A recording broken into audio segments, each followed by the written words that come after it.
Hey, everybody out there, you're tuned in to 91.8 The Fan. I am your lovely host, DJ Christmas, and I have with me a very special guest. Say hello to Dameon Clarke. Hey, what's up? So you're lovely? Is that what you just said? Yes, I'm very lovely. Yeah, because I'm looking at a picture right now and it's just an anime character. I wish I could see how actually lovely you were. I exude loveliness. I feel like I'm missing out right now. I'll show you a picture later. We'll reconvene all that, and then you can show me how you've got that bra on your head, apparently. You weren't supposed to say anything about that. Oh, darn. Well, you didn't tell me not to say, so how could I have known? All right, fair enough. But anyway, let's get down to serious business here. You have done quite a few very nice roles in some very popular anime. Could you tell us how you got started in the whole voice acting business? Well, I started acting as a kid, like around 12. Did that for a few years, and then when you're a kid actor, it's no fun. You don't go to school anymore, and you don't play sports anymore, and you don't really hang out with your friends. So did it for a few years, and then I stopped doing it. But back when I was a kid, I was doing voiceover stuff. So it's pretty much been in my life, the whole time. But as far as being introduced to Funimation goes, that's all Eric Vale's fault. Oh, that darn Eric Vale. Right? Who is still one of my very dear friends that we did a independent film together a dog's age ago, and it's his fault. Well, he's a nice guy. We've talked to Eric too. He's a nice guy as long as you don't upset him. Well, yeah. Most people are. Yeah, no, he's awesome. But one of your most prominent roles, and probably the one that you're best known for, is the voice of Cell in Dragon Ball Z. I have never, I can't remember that character. Can you remind me? Like, what's that from again? It's from Dragon Ball Z? Dragon Ball Z, big green bug looking guy. Yeah, it doesn't ring any bells. You got anything else? How about Toguro from Yu Yu Hakusho? No, I got nothing. What else you got? How about one of your more recent ones, Spencer from Marvel vs. Capcom 3? God, I gotta start paying attention. No, of course I kid. I kid. Yeah, Cell, which we're still doing. Dragon Ball Z is just one of those wonderful properties that's not going anywhere anytime soon, it doesn't look like. So, yeah, we're still doing it. It will never die. Hopefully not. It's fun to do, man. It's, we all of us are really good friends that do it. So it's just an excuse to kind of get the band back together and see faces you haven't seen for a while. It's a blast. Definitely. And Cell has a very unique voice, and throughout all of his forms, you have to sort of warp your voice. And I'm actually really impressed that you can manage to keep all of those in line. Well, thank you, buddy. Thank you. Yeah, I wasn't. I think when I auditioned for it, it was just the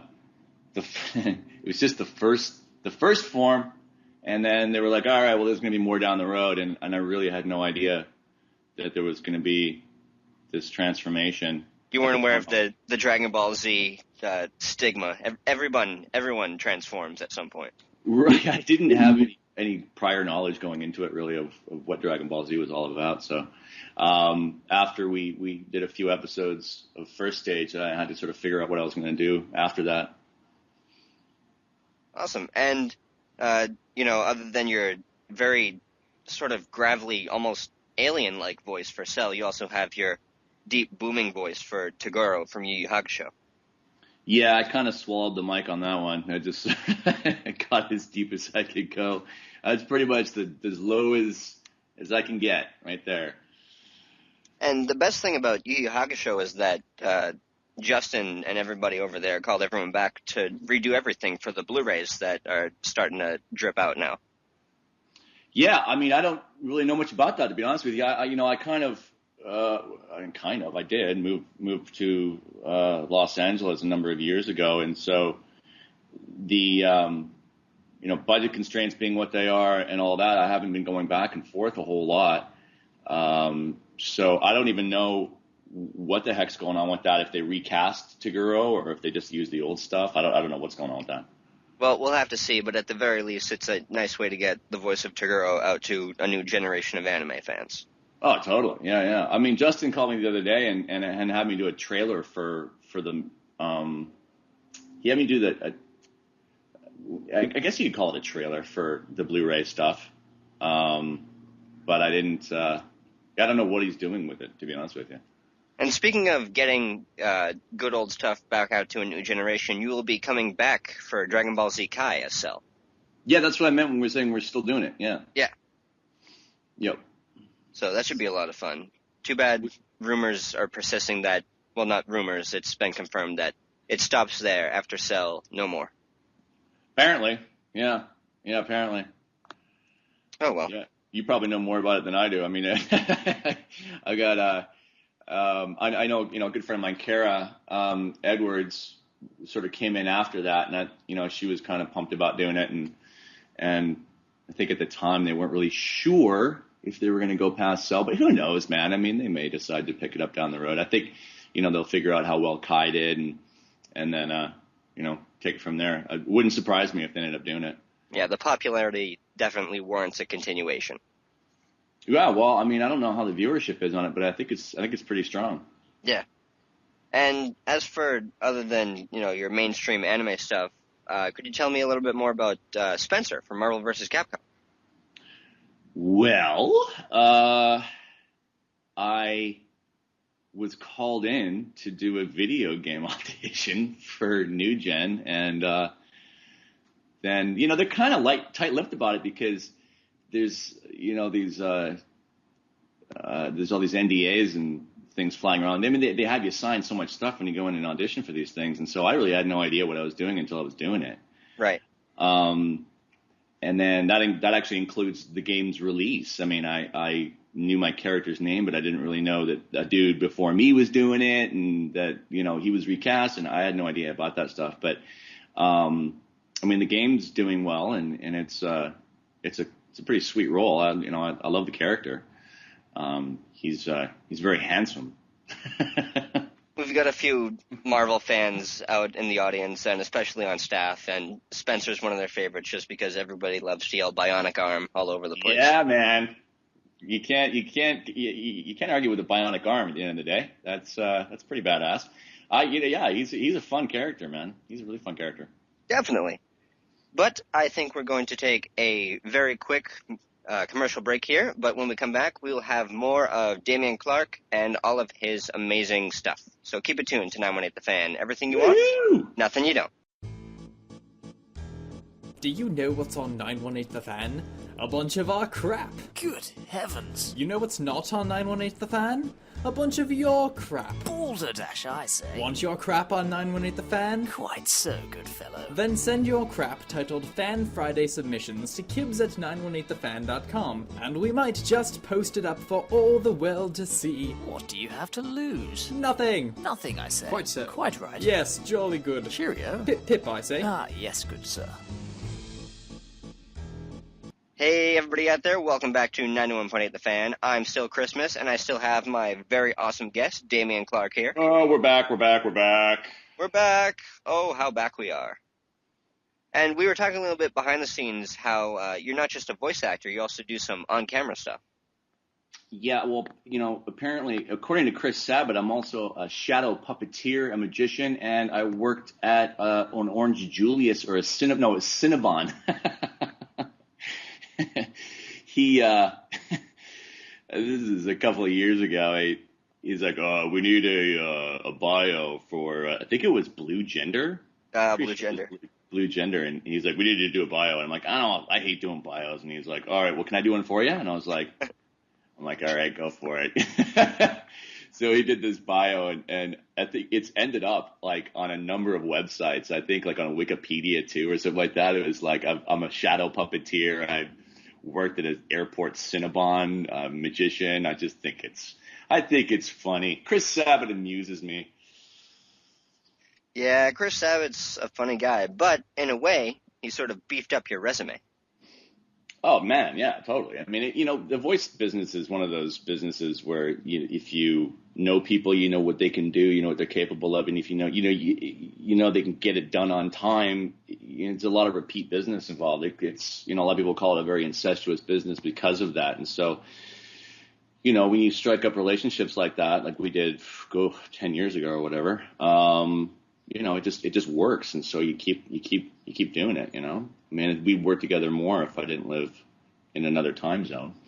And especially Funimation, they have a really close-knit group. Everybody seems to be friends with everyone else, especially people who've worked on the big, long-standing series like Dragon Ball Z and Yu. Oh, yeah.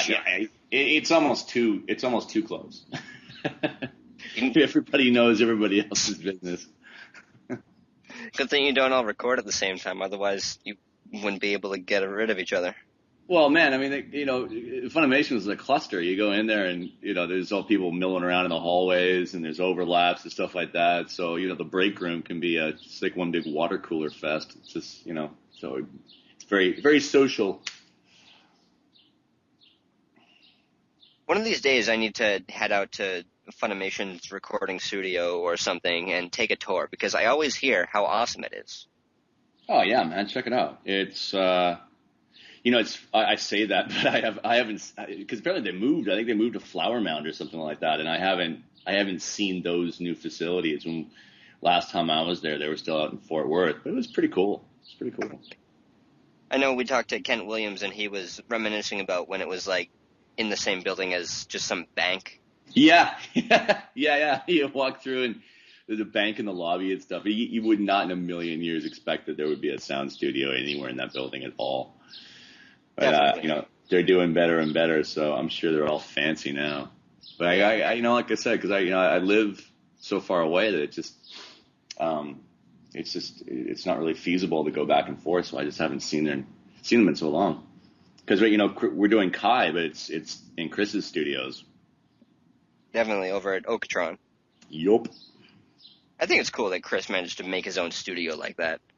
No, it's awesome, and that's a really cool studio that you should check out. It's very, Chris has got really great taste. I want to say like interior design wise, and like architecturally. And so the studio is really, and he's a total gadget geek. So everything is, the latest, whatever. He's just one of these guys that has to have the latest of everything. So the equipment's awesome and it looks great, and it's one of my favorite studios to hang out in for sure. List of studios to go visit: Funimation, Sabbats, Hollywood. Yep. Yeah, man. Go check out Sabbats, and if you're nice to him, he might give you a Diet Coke or something while you're there. Awesome. But enough about other people. Let's get back to talking about you. That's why we got together here. I'm not comfortable talking about me. Well, let's talk about some of your stuff then. You are one of the voice actors who actually has their own website. Yeah, that's just more of a reference tool than anything. Like, I don't use it to promote or anything like that. It's just mostly for casting directors and producers and whoever else wants to just go on, check out my reels, oh yeah, the guy can act and that kind of thing. I mean, I'll update it from time to time, but it's not really a promotional tool for me. There's a lot more fancy websites out there. I do it myself, and I just like, hey, if you're interested, I'm on this show, blah blah blah, whatever. But it's it's just it's a handy reference tool more than anything. Yeah, and it's handy for people like me too, who try to hunt you down and get you on the show. Yeah, well, I'm glad it worked out. Thanks for having me again, by the way. Definitely. I need to. You just reminded me. I need to do a couple more things to it. Website tweaking brought to you by 918 The Fan. Yeah. But do you have a Facebook, a Twitter, any sort of that social media stuff? Yeah, I'm on Twitter. I know you and I were just talking about that off air. I don't really tweet that much, but I'm gonna start. I just, it's like we were talking about. The interesting things occur to me usually while I'm driving because I see things. I'm like, oh, hey, that's funny, but I don't want to update my status while I'm driving because I'll hit somebody on a bike or something like that. So I don't really do that a whole bunch. And if I sit down and think like, what am I going to tweet today? It's usually very unexciting or very uneventful. But yeah, I've got a Facebook. I mean, all that stuff can be, I think if you Google me, it all pops up like on the same page, Twitter, Facebook, whatever. Now, speaking of doing stuff while you're driving, I know Justin Cook did like this whole 10-minute blog. He's talking about the Yu Yu Hakusho Blu-rays. He just has his iPhone in his hand while he's driving off to work because that's the only time he can sit down and do something like that. I got really good news. Chris Smith is now following me on Twitter. That just popped up on my computer. No way. I wonder who that could possibly be. It's Now I really have to start tweeting. it's definitely not me. Whatever you do, don't look into that. All right, I'll start doing it. No pressure. I follow tons of people. So, All right. How many followers you got? how many followers do I have? I don't know. I'll have to check. I don't know. I have no idea. I think I'm like 500 or something like that. Something. If I actually tweeted anything, maybe I'd have more. I don't know. Maybe. I only have like 80 followers. I'm no one special. I'm just some guy. Don't you say that, Chris Smith. Don't you say that about my friend Chris Smith. But you were talking about cons earlier. I haven't been doing a whole heck of a lot of them just because it's been so freaking busy. I'm filming TV and all that jazz that, not that I was opposed to doing it, but there just seemed to be a lot of scheduling conflicts and stuff like that. And I think a few people just sort of gave up on me. They were like, screw it. But Wizard World's coming up, if anyone cares. That's when is that? September 24 and 25 in Pasadena. Ooh, Pasadena. Pasadena. Yeah. You ever been? I have not. I've only been to some of the conventions around here. Anime Boston. This past April was one of my first. What's a cute little town? Yeah, it sounds like it'd be a lot of fun. Hopefully, some of our listeners will be able to get out there and say hey. Do it. I'm excited because this is like the first one I've done in a while. So I miss doing it. I mean, Chris and Eric and I did a ton of those things together, and they were always so much fun. Definitely. But I do believe we are nearing the end of our time together, sad but true. Duh, did I say something wrong? Is it me? It's not you, it's me. I'm sorry. I just can't keep up the facade for much longer. I just this guy's driving me crazy. Oh my God, Dameon, he just won't stop talking. No, but I really appreciate you guys hitting me up and bringing me on no the show. Problem. It's been a blast. But before we let you go, we do have one final thing that is sort of a tradition here on the radio. And we ask everyone who comes on the show if they would be willing to do a radio bump for us. A radio bump? A radio bump. Basically, right. what do you want me to say? You just say, my name is, you insert your name, because we had one smart aleck, and now we have to add the insert your name part. Otherwise, we'll get another smart aleck. Yeah, voice actors are just unruly, man. I don't want to name any names, but it was Neil Kaplan. It rhymes with Neil Kaplan. It rhymes with Neil Kaplan. We'll just say that. Jackass. No, he's a good guy. My name is, you insert your name, I do this. You can be as general or specific as you like. And you're tuned into 91.8 The Fan. 0.8 The Fan. I'm writing this down right now because I got a memory like a sieve. All right. And there is one final catch. We do them live on air for any bloopers. Oh, that's fantastic. Isn't it, though? Wait, are we still on the air? We are still on the air. Oh, if I had known that, I would have been more clever. Well, whenever you're ready, we will go for take one. All right. This is Dameon Clarke, and you're listening to 91.8 The Fan. Keep listening, or I'll tear your head off and use it like a soccer ball. Awesome. I love it when people put their own twist on it. Yeah, well, you got to mix it up a little bit. Right? You can't just, this is one of the lines where you can actually improv a little bit. It's not, no, do it again. Exactly as it's written. Take two. No, I can't. I can't work like that, Chris. Can't. I'm a peacock. You got to let me fly. These method actors, I just can't deal with them. Do you want to do it again, or are you groovy? No, that was great. Fantastic. All right, fantastic indeed. All right. And I think that will do it for us here on the radio. But for everyone else out there, if you missed any part of this interview, shame on you. Where have you been? You should have been here sooner. It will be up on our website within the next few days, so be sure to look out for that. And make sure that you keep it tuned to your favorite station, 91.8 The Fan. Everything you want and nothing you don't.